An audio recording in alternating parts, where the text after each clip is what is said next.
Hi guys, it's me again, Jolly's Vlog. Welcome back sa aking YouTube channel. So tara guys, samahan niyo ako magluto ulit. Nandito naman tayo sa kusina. So ngayon ang lulutuin ko ay isdang tuna na panga. Una, hiwain natin ang mga isda. Pagkatapos ay magpakulo tayo ng mainit na tubig. I-blanch lang natin siya sa mainit na tubig. Yung isda, saglit lang siya.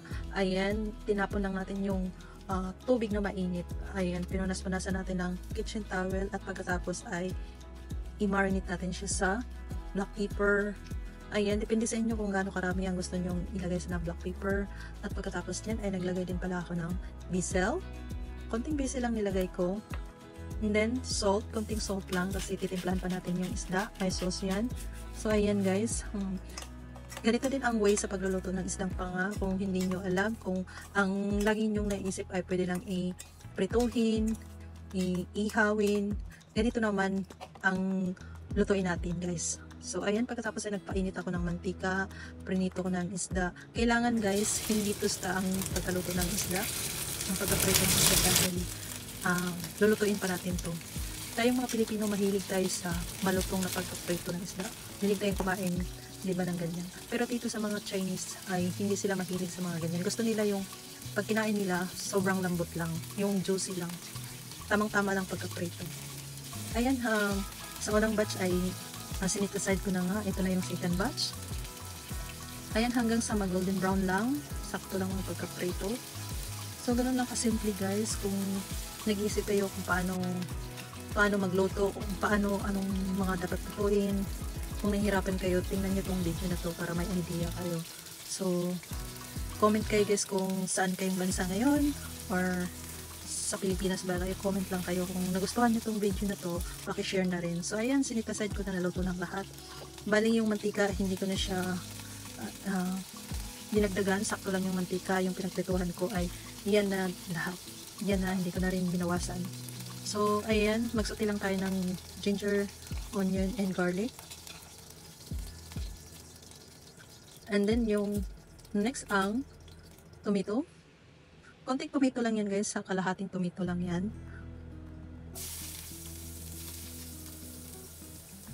Pagkatapos nyan ay naglagay ako ng toyo, 1 tablespoon lang na toyo.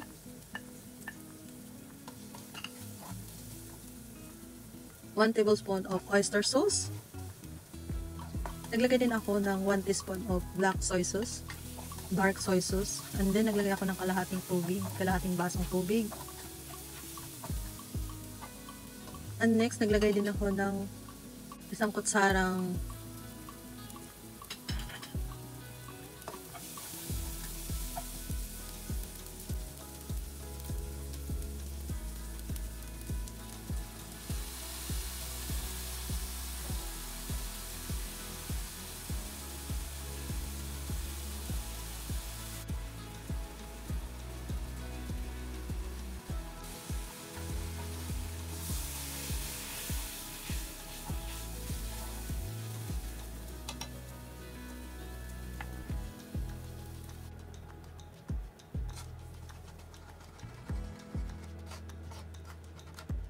one tablespoon of honey. So mix lang natin guys, pakuluan lang saglit at pagkatapos lagyan natin ng cornstarch para mas lumapot-lapot. Saka natin ilagay ang isda guys pag malapot-lapot na yung sauce at tikman natin yung sauce kung sakto na ba. Ayan, sakto na yan sa aking panlasa at pagkatapos nilagay ko yung isda na. And then pinakuluan ko lang siya saglit hanggang sa kumapit na talaga yung sauce sa isda. So ayan guys, di ba sobrang ganda tingnan, ang sarap tingnan. Ganun lang kadali guys. Kung kayo ay nahirapan sa pagluluto, kung makita niyo tong video na to guys, paki-share, paki-like and subscribe na rin.